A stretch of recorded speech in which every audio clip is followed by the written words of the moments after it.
process for yourself to help deal with your environment and things you went through as well. So that's Oh yeah, it tremendous. helps me a ton to get through this life and this journey that I'm on. And I hope that if I can reach at least one person, that I've done my job. Wow.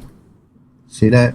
See what I mean, Jay? Amazing. There's some young folks doing great things out there, Great man. I'll tell you things. this. Many people put down this generation. They're all about possessions and this and that and the other thing. We all hear all the stories, but I'll tell you, this is just another example of young folks doing great things out there with us. Our friend Tori, who we're talking to today, Tori Wilson, everybody here on Sands and Abbott, a conversation, joining us live from Nashville. Yeah. Nashville. I can't believe it. She moved from New York to Nashville. Hey, Which goes to show you that adage in the business is true. You must leave the place you are to come back to be famous. You got to go and come back, no matter where you are. Even if you're in Nashville, you got to go to New York to come back and be big in Nashville, or leave New York to come back to be big. I mean, it's crazy. It sounds crazy, but it's true. And she's doing all the right things. Amazing. I'm amazed, Tori. I really am. Tori, what was that special song you wrote? You wrote a song with regard to, helping kids out and bullying. Let me see. It was the track. Let's see here. Let's see. Not Today. Is that the one? Standing Up. Would you like to talk, Jay? I think I sent you that track. I'm It's looking called for it. Not Today. It's sort of her lead anthem with regard to the bullying and so forth and so on. It's got some very provoking words. That's certainly an old song, and I've grown as an artist since then, but I think my message is still the same as a person representing young people, and I really just want to put it out there that you can be who you want to be, and you can stand up for yourself, and there's no shame in that. Amen. I don't see it, Ernie. It's called Not Today. Not today. Not today. All right, let me get that track to you then. And I ain't seen it today. In fact, I didn't see it yesterday. I ain't seeing it today. Maybe I'll see it tomorrow. Could be. Maybe. Oh, So now, Tori, can you tell us what's now you're very busy getting involved with the music industry in Nashville and so forth, and making your connections and so forth. What's a typical day like for you now? I know you're in school still. That's a little hint there about the age, but So, I've got this crazy thing called high school going on right now, and that kind of gets in the way a little bit. But other than that, I like to go into the city all the time and write as often as I can and network and meet new people and kind of branch out and learn more about country music and the country music industry and meet as many people and get as far out there as I can. Make sure I know people and try and branch out as an artist. So where in Nashville have you performed so far? Well, I performed at Margaritaville over the summer. Oh, I cool. performed at Douglas Corner, and I haven't performed too many places just yet, but we're getting there. Good. No, that's how it's done. So you can't you jump right in, but it just takes time, and you're doing all the right things. You really are, Tori. Actually, I found that song. I did, and I put it out, but what happened to it? I don't know what's going on. My computer's doing exactly what it wants today, ladies and gentlemen, so I have no clue on what's going to happen, but let's see. I think this is it. Do you want to set up this song for us, Tori? The Standing Up Against You guys Bullying? playing Not Today? I'm sorry. Yes. Yeah, go ahead.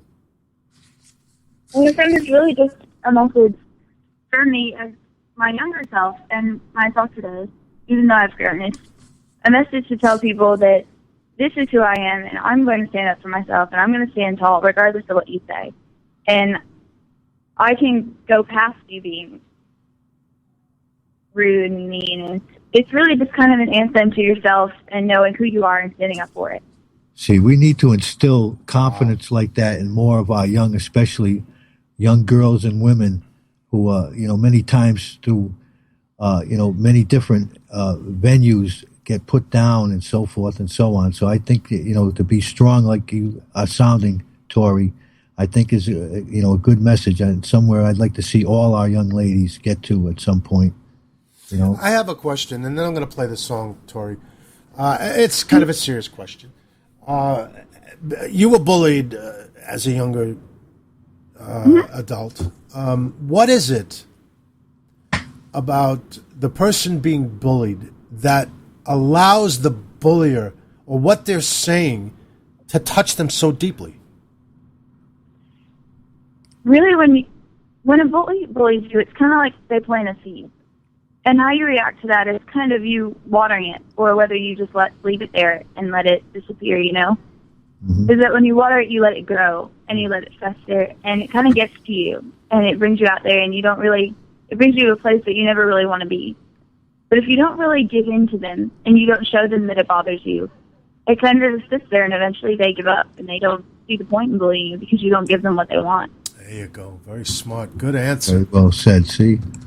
And now, ladies and gentlemen, once again, Miss Tori Wilson, and listen to the words of this song. We'll be right back. We're live with Tori Wilson from Nashville. I can't even believe this. I'm so happy. We'll be right back. Every day's another battle, I got another fight. Every season changing molder, I know who I am inside. Your words feel colder, but you're aiming at a fire. As I'm sitting trying to pick up the pieces of my heart, I'm wondering how many other kids you tear apart. So I'll look you in the eye and say that your tricks ain't gonna work today. I'm the voice, got this feeling I'm standing for what I believe in. I won't be the one you're looking down upon.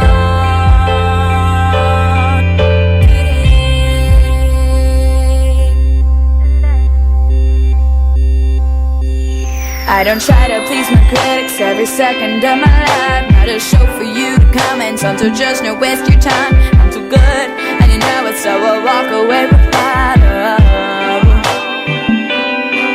Now I finally picked up the pieces of my heart onto another chapter of my life. This is a start. I looked you in the eye and said that you'll never get the best of me.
All right, we're back, ladies and gentlemen, with Tori Wilson.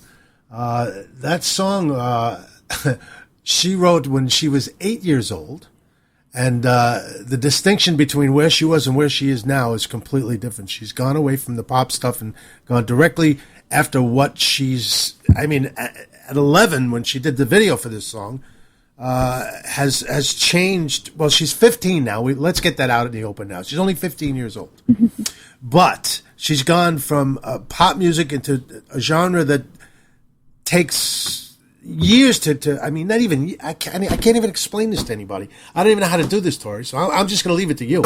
Tell us how this happened. I don't know how it happened. It was really highly involved with me growing as a writer and realizing that I wanted to tell a story. And I felt like that was the difference between pop and country music, is that country music told a story and it evokes a certain feeling in you. And that's really what I wanted to do. I wanted people to listen to my music. I wanted them to feel something. And I wanted to identify with people. And I wanted them to feel the same way I did. So as long as I spread a message that people agree with, and I just wanted to get how I felt out there, and I felt that country music could do that. And ladies and gentlemen, you have to realize this girl did this at age 10. 11 years old, she's thinking like this. There's people out there today still don't get country music. It's amazing. And they're in their 60s. So it's like, wow, it's phenomenal. You know, we were talking off air while we were listening to that song, and Ernie hit it right on the head. Your parents must be phenomenal people, because they've done a superb job with you, my dear. I got to tell you that. Kudos to your mom and dad, your family. It's amazing. Yeah, they supported you through your acting career that you started at 8 years old, right through the change in country. I'm assuming they moved with you to Nashville. Of course. There you go. It's like, wow. Wow, tremendous.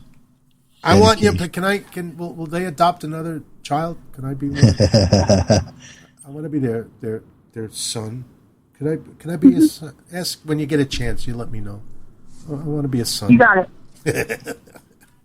Phenomenal job. It's amazing. It's great. You don't know how much this excites me, because for a long time I thought this country and our future in this country was dead. But when I talk to people like you, Tori, and other kids that we've had on the show, or speak about, or like in Ernie's class, he did a project where he asked them what freedom meant to them, and they came out with stuff I couldn't believe I was listening to. So there is hope in this country, ladies and gentlemen. They're alive and well, these children, and they need to be they need to be recognized. And absolutely, I'm just so. Well, excited. you're helping them out right now. We're trying, dear. We're trying. We really, really are. Tori, I wanted to ask Tori about speaking of that, Jay. She's performed in a couple of pretty big arenas. Let's not be a show off now. Come on. Yeah. She performed during, I believe it was halftime at a basketball game at the Madison Square Garden. Oh, Jesus, really? Oh, I hate this kid now. Oh, it was an incredible experience. It was absolutely amazing.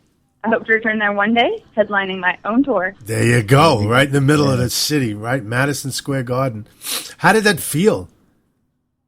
Oh, it was so phenomenal. There were so many people, and just knowing that they were listening and they were watching, it kind of inspires you to do more, and that you want to go back and you want to do it again and again and again. Yes. Yeah, see, that's what happens. Right on the floor, all by herself, doing her thing. You get that feeling, that appreciation from the people around you, validating you as not only a person, but as a singer and an entertainer. There's nothing like it, right, Tori? Oh, no, it's nothing else. It's you don't need see, and that's what I never understood about famous people like I guess people have problems, but to overdose on drugs and alcohol and stuff like that when you've got the people out there and the applause and the adoration of so many people to get high on, it just amazing. And she gets it. She's only 15 years old.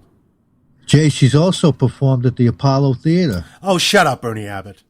All right. I'm getting sick of you, okay? Talk about that a little bit. Yeah, that's got to be something.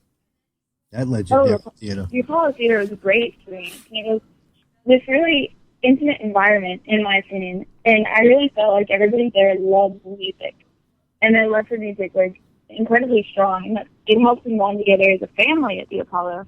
And that was really one of my biggest parts about that, is I felt like there was so much soul in that place, and there was a lot of feeling there. Oh, without a doubt. A lot of history. A lot of people crossed that stage. A lot of people. Absolutely. And that's right in the middle of Harlem, just so people understand who don't know exactly where the Apollo Theater is. It's in the middle of Harlem at 125th Street in Harlem. It's been there ever since, and it's one of the biggest venues in the city. Oh, it's seen a lot of great stars have gone up on that stage over the years, man. No doubt about it. Tori, tell me what it felt like to step out on that stage and touch the rock. Oh, my goodness. It was great to know the history behind it and how many other people touched it who achieved the goals that I'm trying to achieve and made incredible strides and chased boundaries. And that's really what I'm trying to do. So searching that kind of empowered me to do what I'm doing